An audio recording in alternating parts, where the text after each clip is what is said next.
ভবানীর মা বাবাকে পিসি ঠাম্মা খুব অপমান করে। তখন ভবানী বলে, আমার বাবা ঠাকুর এক অমূল্য সম্পদ নিয়ে এসেছে।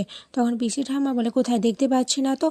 ভবানী বলে, অমূল্য সম্পদ কখনো চোখে দেখা যায় না পিসি ঠাম্মা, এ হচ্ছে আশীর্বাদ, আশীর্বাদের থেকে বড় কিছু সম্পদ আর কিছুই নেই। এদিকে রামকান্তর পিসিকে বলে যে পিসি ঠাম্মাকে এখান থেকে ঘরে যেতে বলতে, কারণ রাজমাতা হিসেবে এইভাবে তার বউরানীর অপমান কিছুতেই সহ্য হচ্ছে না। এরপর পিসি ঠাম্মা ওখান থেকে চলে যান। রামকান্ত ভবানীর মা বাবার কাছে ক্ষমা চায় আর বলে, আমার শুধু আশীর্বাদ সুখই প্রয়োজন, আশীর্বাদের চেয়ে বড় কিছু আর কিছুই হয় না। ভবানী রামকান্তর এই ব্যবহার দেখে খুব খুশি হয়। এরপর ভবানীর মাকে ইন্দু জল মিষ্টি দেয়। ইন্দু বলে, আমার বোন আর আর ঠাকুরপো এই ঘরেই থাকে। তখন শিবানী বলে, সত্যি রে ভবানী, খুব সুন্দর তোদের ঘর, আর মা ভবানীকেও তোরা ঘরের মধ্যেই প্রতিষ্ঠা করেছিস। এটা শুনে ভবানী মনে মনে ভাবে, যুবরাজের রাজ্যাভিষেকের পরেই মা ভবানীকে তার সিংহাসনে ফিরিয়ে দিতে হবে, কারণ এটাই যে আমাদের শপথ নিয়েছিলাম তারা পিঠে। এরপর ভবানী ওখান থেকে চলে যায়। তখন ভবানীর মা ইন্দুকে বলে ভবানীকে একটু দেখে রাখতে, কারণ সে প্রচুর চঞ্চল।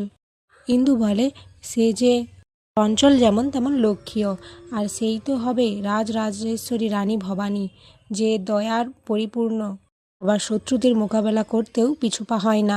অপরদিকে দেবীপ্রসাদকে একজন পণ্ডিত খবর দেয়, রামকান্ত বকুলগাঁয়ে যায় একজন মেয়েকে দেখাশোনা করার জন্য, এবং কি রাত বেড়েতেও যায়। সেই মেয়ের সমস্ত দায়িত্ব রামকান্তই নিয়েছে, আর রামকান্তর বিয়েতে সে মেয়েটা এসেছিল। প্রসাদ এটা শুনে অবাক হয়ে যায়, বলে কি, এ তো কেঁচো কেউটে বেরিয়ে চলে আসছে। রঘুরাজা আমাকে কখনো ক্ষমা করেনি, সেই ছোটোবেলায় কোন একটা ভুলের কারণে আমি আজও রাজসিংহাসনে বসতে পারছি না। তাই রামকান্ত নামে যদি আমরা এই কলুষতা ছড়াতে পারি, তাহলে রঘুরাজা কখনোই রামকান্তকে ক্ষমা করবে না। দেবীপ্রসাদের বাবা বলে, আমাদের যা করতে হবে একটু ভেবেচিন্তে করতে হবে। এরই মধ্যে ওখানে ভবানী চলে আসে।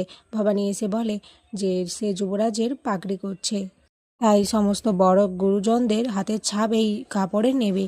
তখন দেবীপ্রসাদ বলে, আপনি একটু বেশি হাস্যকৌতুক হয়ে যাচ্ছেন না বউরানী।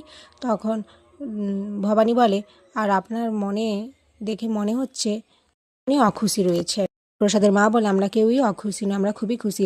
আগে তুমি পিসি ঠাম্মার হাতের ছাপ নিয়ে এসো, তারপরে আমরা সকলে হাতের ছাপ দেব। ভবানী মনে মনে ভাবে কিভাবে পিসি ঠাম্মার হাতের ছাপ নেওয়া যায়।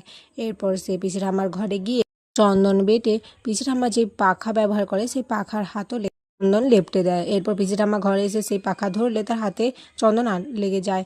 এরপর পিসি ঠাম্মা বলে, যা, কি লাগিয়ে দিল রে আমার হাতে সব। তখনই ভবানী আসে, এসে কাপড়টা দিলে পিসি ঠাম্মা তাতে হাত মোছে।